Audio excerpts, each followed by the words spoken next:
Scary to be this vulnerable, and so I feel grateful for my courage to be honest.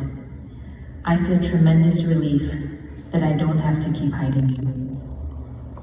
Many Koreans have an obsession with small, slender faces, which stems from an oppressive fallacy that whiteness is the standard of beauty. A Korean colleague greets me with, "Wow, the full moon is out," implying that my face had grown larger and rounder. The familiar sting of mockery and rejection never fails to pierce me. Another form of alienation I experience is when Koreans tell me that I look Chinese and my husband looks Korean. This is based on a stereotype that Chinese people generally have larger, rounder faces than Koreans. Of course, this also is an oppressive fallacy. My ethnic group disowning me because of the shape and size of my face has been confusing and deeply painful. The shame I had around my face affected how I treated my body. Any weight I gained would first be visible in my face, so I became obsessed with my weight. Keeping my body under control meant I could keep my face under control. My aunt in LA had just begun her business as an Herbalife distributor, a popular dieting program in the 90s. She calls my mom to let her know that she got my tennis pictures in the mail. I just started my freshman year in high school, my first year on the tennis team. I weigh 115 pounds and wear a size 2. My mom looks annoyed as she gets off the phone. "Your aunt thinks you look great in your pictures, but you would look even better if you lost a few pounds. She started selling this product called Herbalife and she thinks you should try it." The end of my freshman year, my friends are throwing a pool party. I'm excited to go, but I won't be able to get into the water. I've been on my period for the last 2 weeks, which has been longer and much heavier than usual. At this point, I'm down to about 100 pounds, 15 pounds lighter than when I started Herbalife. I am loving all the attention. People have been treating me like a celebrity.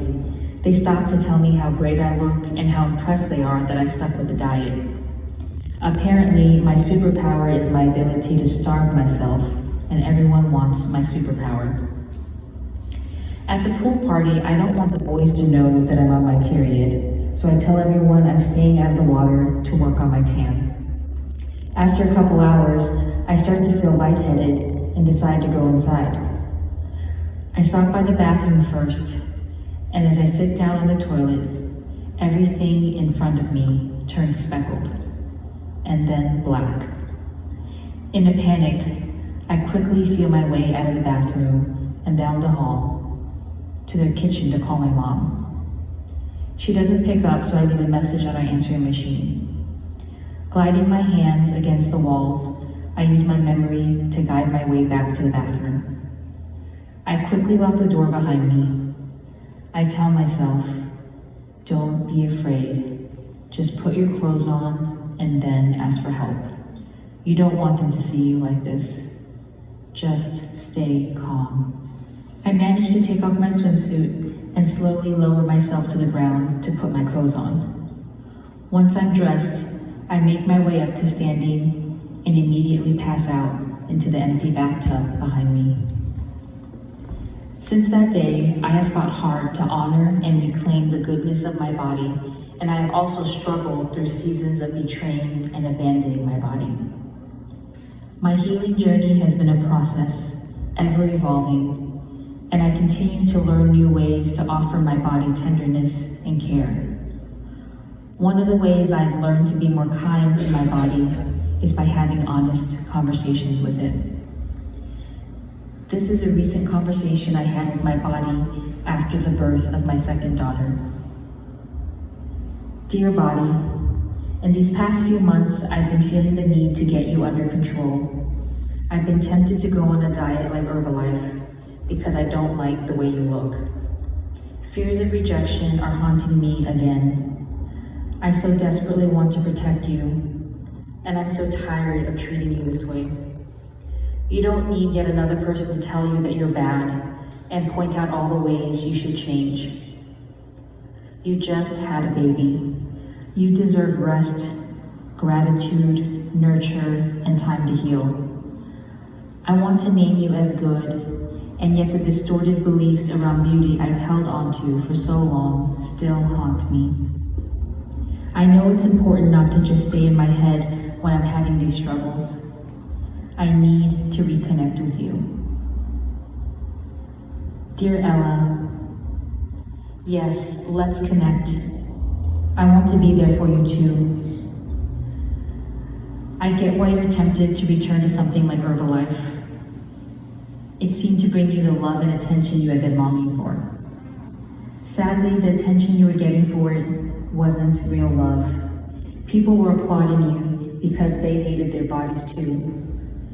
Fat shaming and white supremacy-based face shaming has really messed with your mind.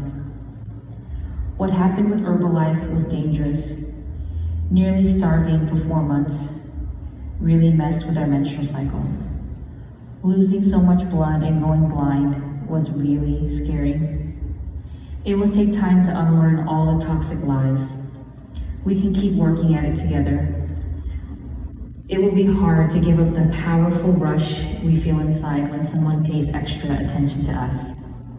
There's nothing wrong with attention, but I don't want it to come at the cost of betraying ourselves. I don't want people's shallow attention about my figure or how much weight I've lost. I want authentic love that has depth and doesn't waver because of my size or shape.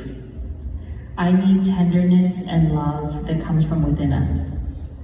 I believe we can break free from the lies by speaking and welcoming in one truth at a time.